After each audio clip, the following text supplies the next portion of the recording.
In June 1941, German forces invaded the Soviet Union under Operation Barbarossa. Army Group Center advanced rapidly through western Soviet territory. Entire Soviet formations were encircled and destroyed. By late summer, the German advance had already reached Smolensk. The road to Moscow was open, then the advance slowed. Forces were diverted south for operations around Kiev. When the drive toward Moscow resumed, the conditions had changed. In October 1941, German forces launched their final offensive toward Moscow under Operation Typhoon. Initial advances were rapid. Soviet defenses were penetrated, but the advance did not continue under the same conditions. Autumn set in, and with it came the Rasputitsa, a Russian term used to describe the seasonal periods of mud caused by rain and thaw across the region. For armies operating in western Russia, the Rasputitsa turned roads and open ground into deep mud that severely restricted movement. For an army dependent on movement, vehicles, horses, artillery, and supply columns, it became a force of its own. The offensive slowed, not by decision, but by ground that no longer supported movement. Roads dissolved into mud. Vehicles sank into ground that could not hold their weight. Tracked vehicles moved slowly. Wheeled transport often could not move at all. Horses were used to drag equipment forward and frequently collapsed under the strain. Movement no longer followed the plan. It followed whatever ground would support it. Supply columns slowed, then stopped entirely. Distance, weather, and resistance combined to halt the advance. Supply lines stretched beyond what could be sustained. Movement came to a halt. As the mud began to freeze, the ground hardened, but the conditions did not improve. They changed. Temperatures around Moscow fell far below freezing. Some German reports claimed temperatures between -30 and -40 degrees Celsius, with one Army Group Center report claiming -45 degrees Celsius during late November. The German army had advanced into the Soviet Union expecting a short campaign. Many formations still carried equipment and clothing suited for autumn operations, not prolonged winter warfare outside Moscow. Some German soldiers reportedly stuffed propaganda leaflets inside their uniforms in an attempt to keep warm. Some soldiers froze to death in their sleep as temperatures continued to fall across the front. The cold affected every aspect of life at the front. Boots froze overnight, clothing stiffened in the open air, and exposed metal could burn skin on contact. Men lost feeling in their hands and feet, making it difficult to reload rifles, clear frozen bolts, or handle equipment properly in combat conditions. Weapons and vehicles suffered just as badly. Rifle actions froze, machine guns jammed, grease thickened inside moving parts, and engines often had to be heated before they could even attempt to start. Without antifreeze, many vehicles became increasingly unreliable as temperatures continued to fall, and aircraft operations were heavily affected by the cold. By November 1941, German forces had reached the outer defensive zones of Moscow. In some sectors, forward elements advanced even closer. Armored units approached to within roughly 20 to 30 kilometers of the city. In the north, elements reached the Moscow-Volga Canal. Other forward units pushed toward the outer edges of the city's defensive perimeter. Small reconnaissance elements and advance troops reached positions from which Moscow could be observed at distance.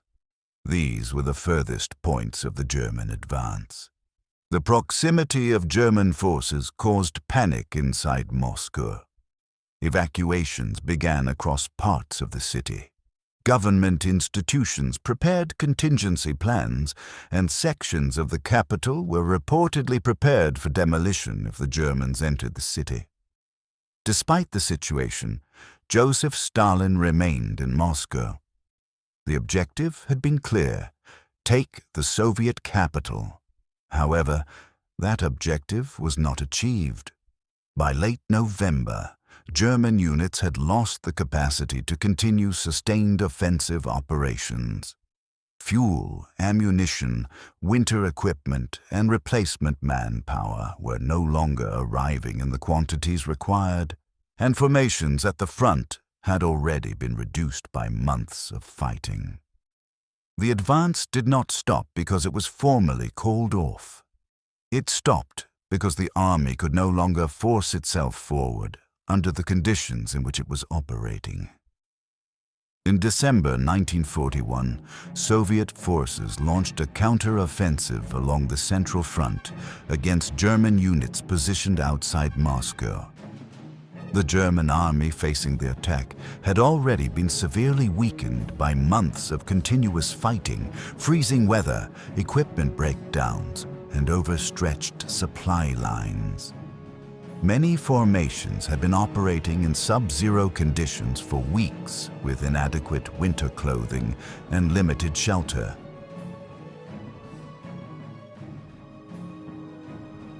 By early 1942, the fighting west of Moscow had developed into a massive and unstable salient centered around the areas of Rzhev, Vyazma, and Sykevka. The position projected deep into Soviet territory and extended the German front across a broad section of the Central Eastern Front. For the Soviet High Command, the salient represented a continued threat to Moscow and a potential staging ground for future German offensives toward the capital. For the Germans, abandoning the position would mean surrendering large amounts of territory gained during the advance of 1941 and giving up strategically important rail and road networks supporting Army Group Center. Neither side intended to give way. The terrain around the salient heavily influenced the fighting that followed. Dense forests, rivers, swamps, villages, narrow roads, and limited rail infrastructure restricted movement across much of the region. Large offensives could rarely advance evenly across the front. Instead, attacks were funneled into narrow sectors where artillery, machine guns, anti-tank guns, and defensive positions could be concentrated. German defenses around the salient developed into layered positions that were difficult to break through. Front-line trenches were only the first line. Additional trenches were positioned behind and to the flanks, so that if one position came under attack, neighboring positions could fire directly into the advancing force. An assault did not face a single line of resistance. It entered overlapping fields of fire. Behind the initial trench line were further defensive positions, connected by communication trenches and supported by artillery already aimed at likely Soviet approaches. Attacks that broke through the first line often ran into fire from multiple directions rather than open ground.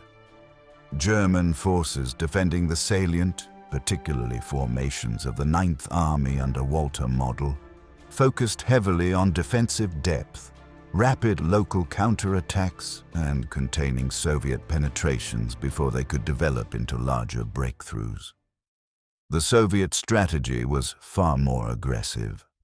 Soviet commanders, including Georgy Zhukov, viewed the destruction of the salient as critical to securing the approaches to Moscow and weakening the German Central Front. Repeated offensives were launched against the salient throughout 1942. The fighting rarely produced clean breakthroughs. Instead, Soviet forces often penetrated portions of the German line only to encounter additional defensive positions further behind the front.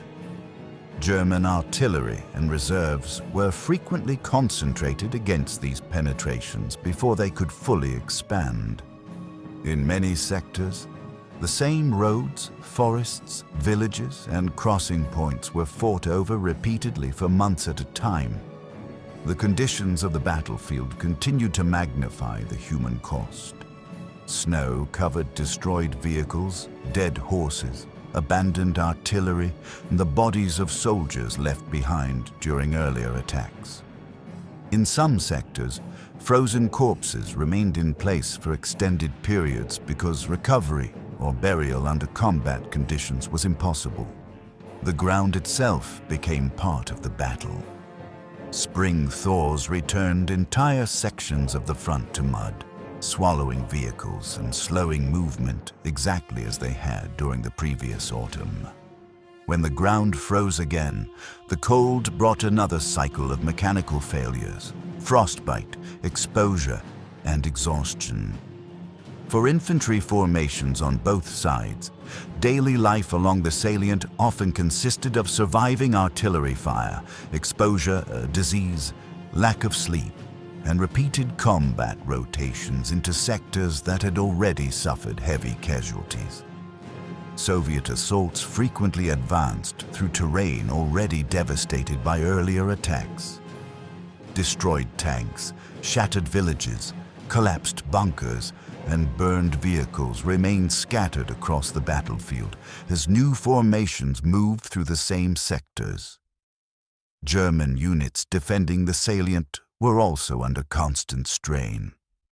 The extended front required significant manpower to hold, and Soviet pressure along multiple sectors forced German formations into near-continuous defensive operations throughout much of 1942.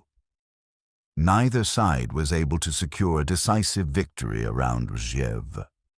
Instead, the fighting became a prolonged battle of attrition in which both armies continued committing men, equipment, artillery, armor, and supplies into operations that frequently produced enormous casualties for limited territorial gain.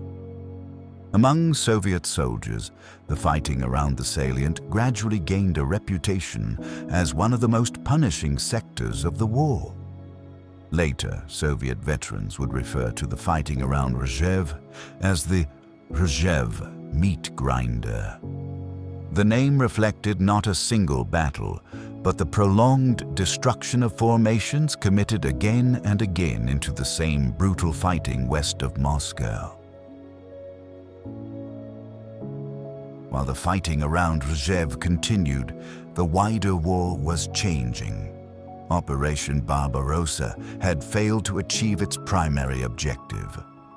Moscow remained in Soviet hands, the Red Army was still fighting, and Soviet industry continued to recover east of the Urals. Germany's strategic situation was also becoming increasingly difficult. Britain remained in the war, the United States had entered the conflict, and the Soviet Union continued to mobilize manpower and industry on a scale that Germany could not easily match. The longer the war continued, the more dangerous Germany's position became. Hitler believed that a decisive victory in the East was still possible, but he no longer intended to achieve it through another drive on Moscow. Despite the fact that Army Group Center had achieved some of Germany's greatest successes during the opening months of Barbarossa, German strategy now shifted south toward the Caucasus, where some of the Soviet Union's most important oil fields were located. Fuel had become one of Germany's greatest strategic concerns. Tanks, trucks, aircraft, and mechanized armies all depended upon it, and without additional sources of oil, Germany's ability to sustain large-scale offensive operations would steadily decline. The summer offensive of 1942 was therefore directed toward the Caucasus and the Volga River. Reaching the oil fields would require German forces to advance hundreds of kilometers deeper into Soviet territory, while protecting increasingly vulnerable supply lines and exposed flanks. By late summer, German formations had advanced hundreds of miles beyond their starting positions, pushing across southern Russia toward both the Caucasus and the Volga. Along that route stood Stalingrad. Situated on the Volga, the city occupied a key position within the Soviet transportation network. Control of the city would help disrupt traffic along the river, protect the northern flank of the German advance into the Caucasus, and strengthen Germany's chances of securing the oil fields that had become central to its strategy. As German forces advanced towards Stalingrad during the summer of 1942, the city increasingly became the focus of operations in the south. Heavy Luftwaffe bombing reduced large sections of the city to rubble, and by late summer, German and Soviet troops were engaged in fierce urban combat along the Volga. Yet the shift in attention towards Stalingrad did not bring an end to the fighting around Rzhev. Soviet attacks against the salient continued throughout 1942. The German position west of Moscow remained a priority target, and the Red Army continued searching for an opportunity to destroy it. While the battle for Stalingrad grew in intensity, the attritional struggle around Rzhev remained an active and significant part of the war on the Eastern Front.